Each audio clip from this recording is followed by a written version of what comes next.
Halo guys, ketemu lagi dengan Fitiang, Stay Fit and Stay Young. So hari ini gue Ananta Fitiang dan juga Dokter Sinta. Nah hari ini gue nggak sendirian, karena kita berdua akan menjawab.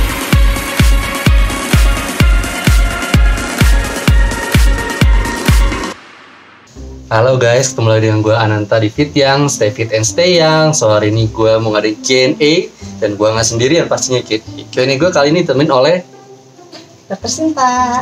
Kenalan dulu dong, Dokter Sinta nih siapa sih? Halo semuanya, kenalin nama aku Dokter Sinta.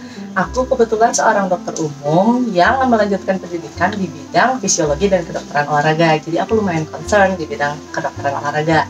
Makanya aku diajakin sama Fitiang untuk jawabin pertanyaan-pertanyaan dari kalian. Semoga bisa membantu ya. Pertanyaan-pertanyaan ini dari mana? Kalian bisa tulis kolom komentar di komentar video ini, dan atau kalian bisa tulis via DM di Instagram @fitiang. Nanti semua pertanyaan akan kita rangkum dan akan kita jawab per episode-nya. Jadi subscribe, pastikan kalian nggak ketinggalan pertanyaan-pertanyaan. Siapa tahu pertanyaan kalian dijawab di video ini. Pertanyaan pertama, pas olahraga otot sering pegel, itu kenapa ya? Kenapa nih dok? Oke, jadi sebenarnya sampai sekarang tuh para peneliti di bidang kedokteran olahraga itu masih terus nyari sih kenapa sampai terjadi rasa pegel saat olahraga. Tapi dari beberapa teori ada yang udah established lah gitu ya teorinya. Yang pertama adalah saat kita olahraga itu terjadi pembakaran zat-zat yang ada dalam tubuh kita, contohnya glikogen dan juga lemak. Nah itu dibutuhkan untuk membentuk tenaga atau power dan juga membentuk panas saat kita olahraga. Nah, kalau misalnya pembakarannya itu terus-menerus terjadi, maka akan terjadi penghancuran yang lebih banyak dari beberapa zat seperti glikogen dan asam lemak. Nah, kalau penghancurannya itu sudah dianggap terlalu berlebihan, maka tubuh itu akan kasih kita alarm. Alarmnya itu berupa rasa pegel, supaya kita stop olahraga, artinya supaya kita nggak masuk ke fase berikutnya, yaitu fase cedera atau injury. Itu yang pertama. Yang kedua, saat kita olahraga itu terjadi proses yang namanya inflamasi, atau teman-teman tahu yang namanya peradangan. Nah, peradangan itu bisa mengeluarkan beberapa zat atau yang kita sebut dengan mediator, yang salah satunya menghasilkan sensasi nyeri. Dan yang ketiga adalah saat kita olahraga, terutama yang jenisnya anaerob, biasanya akan diproduksi zat yang namanya laktat.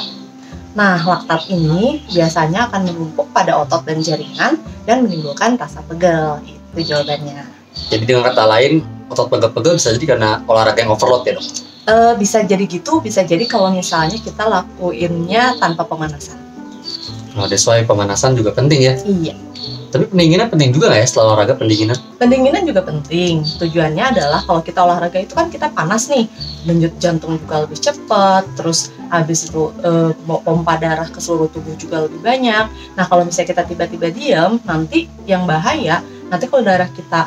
Nah pendinginan itu sama pentingnya dengan pemanasan sebelum olahraga.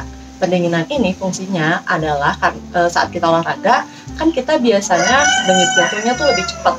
Terus aliran darah dan oksigen itu biasanya dialirkan ke bagian-bagian tubuh yang kita sebut dengan organ perifer. Contohnya adalah otot. Nah, otot itu biasanya yang paling banyak digunakan saat olahraga adalah otot-otot ekstremitas berupa lengan dan juga tungkai atau kaki. Nah, kalau kita tiba-tiba berhenti saat habis olahraga, takutnya nanti si jantung kita nggak berhasil memompakan darah kembali ke jantung. Nah itu biasanya menimbulkan sensasi pusing, atau yang lebih berbahayanya lagi, membuat orang-orang sampai terjadinya serangan jantung saat olahraga atau saat berhenti olahraga gitu. Makanya penting banget setelah olahraga kita cooling down dulu, artinya jalan-jalan supaya tubuh tuh adaptasi lagi ke kondisi normal. Tuh, makanya kenapa pentingnya pemanasan dan pendinginan. Udah buat kalian ngomong-ngomong pemanasan, ada videonya di Fitiang, cara pemanasan yang biasa gue lakukan untuk mencegah cedera. Nah, Oke, jelas banget kan? Kita lanjut ke pertanyaan kedua yuk. Pertanyaan kedua, emang bener dok pemanasan saat olahraga bisa bentuk otot? Gimana nih kira-kira? Bener nggak ya kira-kira? Oke, jadi jawabannya adalah benar. Jadi kalau ada teman-teman yang dengar soal teori pemanasan juga bisa bikin atau membentuk otot, itu benar sekali. Kenapa? Karena gerakan-gerakan yang dilakukan saat pemanasan itu biasanya berupa stretching atau peregangan. Di mana peregangan itu kan kita akan narik otot-otot kita sampai maksimal ya, sampai tarikan panjang gitu. Nah ternyata tarikan yang kita lakukan secara aktif, artinya kita sendiri yang narik atau dibantu dengan orang atau istilahnya pasif, itu bisa membentuk otot atau meningkatkan massa otot alias membuat otot kita menjadi hipertrofi. Itu sudah ada penelitiannya. Terus kalau misalnya kita kenal atau teman-teman pernah dengar namanya gerakan gerakan otot isometrik dan juga isotonik. Itu kalau isometrik itu biasanya gerakan ototnya yang kitanya diem, nggak perlu ada pemanjangan dan pemendekan serat otot. Nah itu salah satunya terjadi pada saat kita stretching, dan itu juga salah satu jenis latihan yang bisa membentuk massa otot. Gitu dong. Ibaratnya kalau stretching tuh nggak boleh asal-asal ya, sekalian harus ditekuk sampai ketarik gitu, ya. Betul, sampai ketarik, dan kalau misalnya ngerasa udah maksimal, tarikin lagi dikit lagi, tapi jangan terlalu banyak, nanti takutnya malah cedera. Nah, dan ada juga nih, kalau stretching tuh yang kayak gimana yang bisa naikin massa otot asal dilakukan dengan benar. Nah, saran dari para peneliti sih, dan saran dari saya juga, itu stretching sebaiknya dilakukan 2 kali satu hari, 2 kali untuk masing-masing gerakan ya, 2 kali untuk masing-masing gerakan, dengan durasi sekali stretching itu sekitar 15 sampai 20 detik, seperti itu. Oh, berarti olahraga ataupun pemanasan saat olahraga bagusnya tuh 15 sampai 20 detik cukup ya? Satu gerakan. Satu gerakan 15 sampai 20 detik. Cuma ada bagusnya berapa lama nggak sih? Tergantung ya gerakannya berapa banyak. Iya, tergantung. Kalau bisa sih di stretchingnya itu di semua otot-otot besar atau major muscle group. Oh, jadi tapi ada nggak sih kata mitos kan kalau mau olahraganya lari banyakkan kaki ya, pemanasan di kaki aja, nggak usah di pinggang ke atas, tuh bener nggak? Nggak usah ya? Aduh, sebaiknya sih seluruhnya ya. Soalnya kalau kita lari memang sih dominan bebannya tuh di kaki, tapi kan nggak mungkin tangan kita diem kayak patung gini kan. Tangan kita juga kan pasti akan gerak seperti itu. Jadi sebaiknya di semua badan. Biar nanti kalau kakinya kuat, tahu-tahu pundaknya atau lengannya encok kan ribet juga ya. Gitu.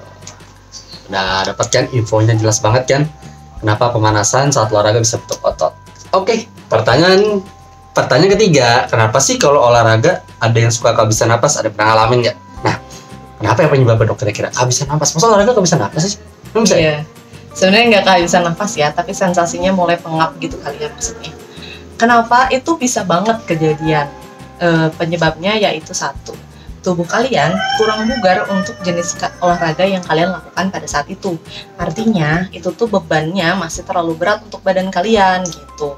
Nah, kalau misalnya, aku langsung ke contoh aja ya. Misalnya kalau kamu olahraga, lari 10 kilo, kamu tuh biasa-biasa aja. Kalau aku 5 kilo udah nggak kuat misalnya. Itu karena tingkat kebugaran tubuh antara aku dan kamu dan orang-orang, semua orang itu beda-beda. Jadi nggak bisa disamaratain. Artinya kalau senam aerobik buat si A itu kuat 30 menit, belum tentu si B kuat 30 menit. Itu sesuai dengan tingkat kebugaran tubuhnya. Sama dengan kalau kita nentuin intensitas latihan. Intensitas sedang buat aku pasti beda sama intensitas sedang menurut kamu. Jadi itu tuh nggak bisa, sangat individual untuk nentuinnya.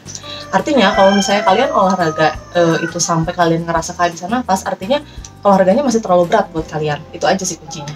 Gitu.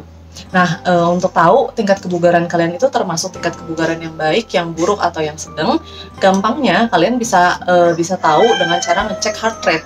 Artinya di sini nih, nadi sih, bukan heart rate. Jadi bisa pakai alat itu sih? Bisa, kalau kalian udah punya smartwatch itu ya, pulse meter, smartwatch atau apa itu bisa langsung dicek heart rate-nya.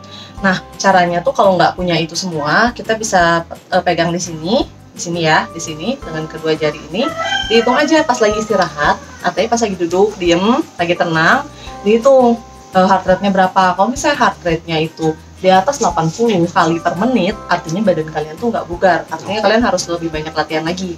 Kalau di antara 60 sampai 80 berarti kebugaran kalian cukup. Nah, kalau di antara di bawah 60 artinya 50 sampai 60 itu artinya baik. Nah, tapi jangan kejebak kalau heart rate kalian di bawah 60 artinya 50 sampai 60 itu kemungkinannya ada dua. Satu, kalian memang punya penyakit jantung yang berkaitan dengan bradikardi. Yang kedua adalah kalian orang-orang yang terlatih, artinya emang biasa latih, misalnya pada atlet, tentara, dan orang-orang yang benar-benar rajin latihan itu biasanya rest heart rate atau heart rate saat istirahatnya cenderung lebih rendah, tapi isinya itu denyut-denyutnya itu emang lebih kencang, biasa gitu. Tapi berarti bisa aja tuh terjadi kehabisan napas atau istilahnya ngap lah ya mereka. Itu karena belum terbiasa kali olahraga. Karena belum terbiasa. Jadi yang baru mulai ya. Ya, yang baru mulai langsung berat biasa gitu. Atau yang jarang-jarang nih bisa ada istilahnya Saturday atau weekend warrior. Artinya dia olahraganya sekali-kali aja tapi langsung berat. Nah, itu nggak boleh. Oke. Ya, udah menjawab kan yang buat kalian yang ngap ataupun kehabisan napas saat olahraga, biasain olahraga teratur dan juga sesuai beban kalian. Gitu. Lanjut ke pertanyaan berikutnya. Pertanyaan keempat, latihan beban atau aerobik, mana yang didahului atau mana yang lebih penting? Jawabannya adalah dua-duanya penting. Kenapa tuh? Kenapa dua-duanya penting? Karena dua-duanya itu saling menunjang. Artinya gini, kalau kalian aerobik itu kan tujuannya adalah untuk menjaga ketahanan atau endurance jantung paru. Artinya biar tubuh kalian tuh relatif lebih bugar gitu ya. Nah, tapi kalau misalnya kita aerobik nih, latihan aerobik, kita tuh pakai apa sih biasanya? Kalau kita sepedahan, kalau kita lari, kalau kita renang, kita pasti butuh tungkai kan, kaki untuk bergerak. Kita butuh lengan untuk bergerak. Kita butuh anggota badan kita semua bergerak aktif. Nah, kalau otot-otot dari masing-masing anggota badan itu nggak kuat, artinya massa ototnya sedikit, terus lebih banyak lemaknya, itu gimana mau tahan endurance lama-lama? Ya, jadi dua-duanya memang harus dilatih. Terus yang kedua adalah karena saat resistance training atau saat latihan beban itu, otot-otot kita itu dipaksa untuk teraktivasi lagi. Terutama kalau bebannya kita naikin secara berkala, itu biasanya otot kita akan teraktivasi lebih banyak lagi. Dan jumlah ototnya nanti akan lebih banyak dan lebih kuat. Sehingga akan menunjang si endurance kita saat kita berlari dan bersepeda itu jadi lebih kuat juga gitu. Oke. Cuman balik lagi ke goal masing-masing nggak sih? Sebenarnya kalau kita ngomongin porsinya, lebih mana yang dibanyakin, lebih mana yang mana yang lebih sedikit itu boleh tergantung tujuannya. Tapi tetap ada batasannya sih. Misalnya kalau misalnya kita aerobic training kayak lari, jalan, sepedahan itu udah ada porsinya. Artinya kalau dari WHO sih kita ikut yang WHO aja, karena beberapa penyakit pun yang kondisinya ringan kita masih pakai guideline yang WHO, yaitu 2,5 jam atau 150 menit dalam 1 minggu. Artinya itu udah harus tuh untuk aerobic training. Nah, kalau misalnya kita pengen gedein otot, artinya di resistance training atau angkat bebannya itu dibanyakin lagi di luar yang aerobik gitu. Tapi bukan berarti aerobiknya dihilangkan.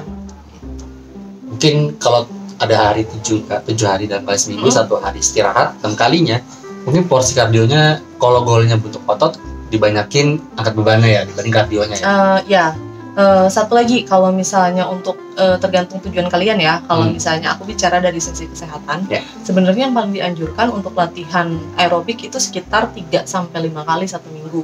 Dan dikasih break sekitar 2 hari dalam seminggu supaya ada waktu relief juga kan badan. Terus apalagi yang latihan beban atau resistance training, dimana resistance training atau latihan beban itu banyak menggunakan gerakan anaerob.